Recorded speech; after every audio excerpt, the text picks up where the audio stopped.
cette minute du musicien. Minute utile du musicien. Aujourd'hui, on va regarder, ça s'appelle le plan favori de machin.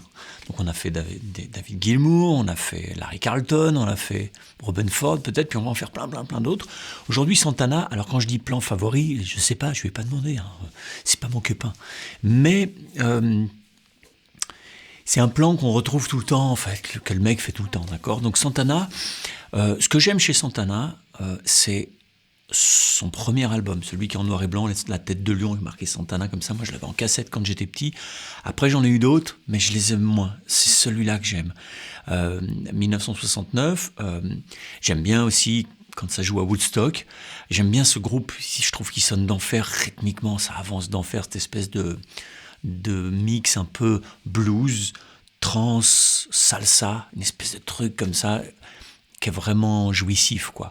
Le son de Carlos Santana aussi, bah voilà, son son, à l'époque d'ailleurs, il jouait plutôt sur SG, voilà. Après, vous pouvez vous acheter un Mark I, si vous trouvez un vieux Mark I Mesa Boogie, bah, ça le fera tout de suite, hein, avec des doubles, et puis voilà, hein, vous n'êtes pas obligé d'avoir une PRS, mais avec une SG, ça marchait d'enfer, j'aimais bien son son à l'époque, voilà, en 1969, 70, truc comme ça, quoi.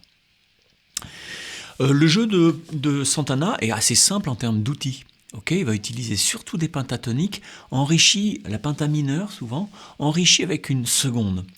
Plus rarement la sixte. Souvent, il va plutôt avoir tendance à...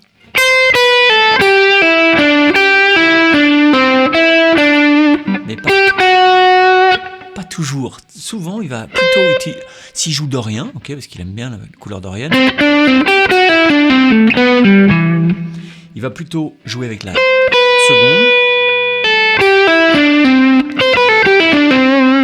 mais pas trop la sixte. Ça dépend des fois, mais très souvent on va le voir mettre en valeur la seconde.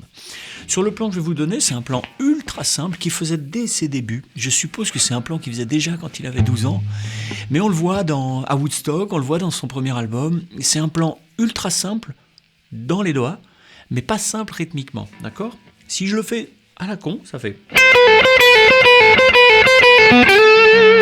Ou alors... On va le faire autrement, nous, d'accord ? Mais c'est en gros des doubles croches. 1, 2, 3, 4, 1, 2, 3, 4, 1, 2, 3, 4, 1, 2, 3, 4, 1. Sauf que lui, il fait 1, 2, 3. Il fait que 3 notes.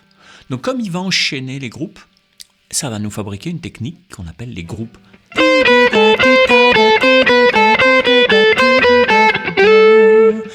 1, 2, 3, 1, 2, 3, 1, 2, 3, 1, 2, 3, 1, 2, 3. Le truc, c'est que il est sur un débit de double croche, donc une division par 4 du temps. 1, 2, 3, 4, 1, 2, 3, 4, 1, 2, 3, 4, 1. Mais il fait que 3 notes mises en boucle.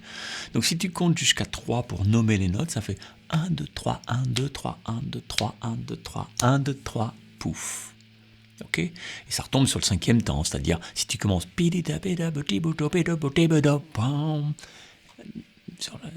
Après, donc ça fait une mesure plus la résolution sur le premier temps. Si je le fais doucement, 3, 4.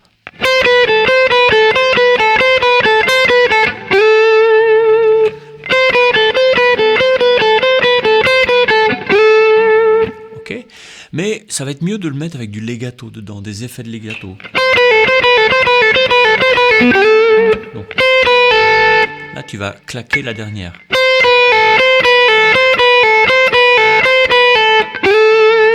Mais souvent, tu pourrais le faire aussi comme ça. Ce qui est pas mal, hein. Et puis après, tu peux aussi le... Ok, tu peux le faire un peu différemment, ou là, tu vas faire plutôt une espèce de trill.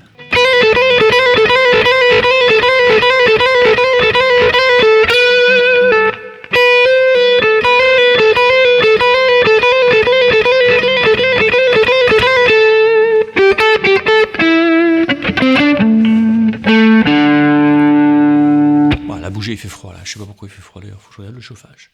Bon, je vous mets tout ça dans un PDF avec l'explication pour le rythme et tout ça. Sachez que si les groupes, vous n'aviez jamais entendu parler, pour vous c'est compliqué, alors il faut bosser sur la formation que voici, d'accord ? Et dedans, il y a plein de trucs, on reprend à zéro les bases rythmiques. et on les emmène jusqu'à la technique des groupes. Et donc on fait ça en double croche, en triolet, en machin et tout. Et vous allez voir que c'est sympa. C'est bon pour la santé. Ok, bon. Je vous embrasse. Bye bye, ciao.